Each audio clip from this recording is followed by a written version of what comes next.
Figured he could make $1 million or $2.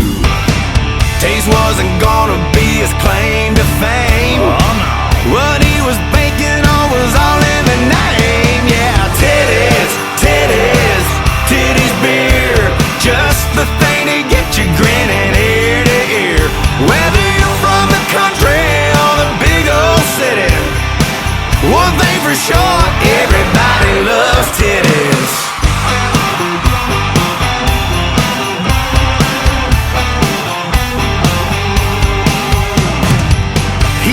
Marketing plan worked up. He's gonna sell them all in big old jugs.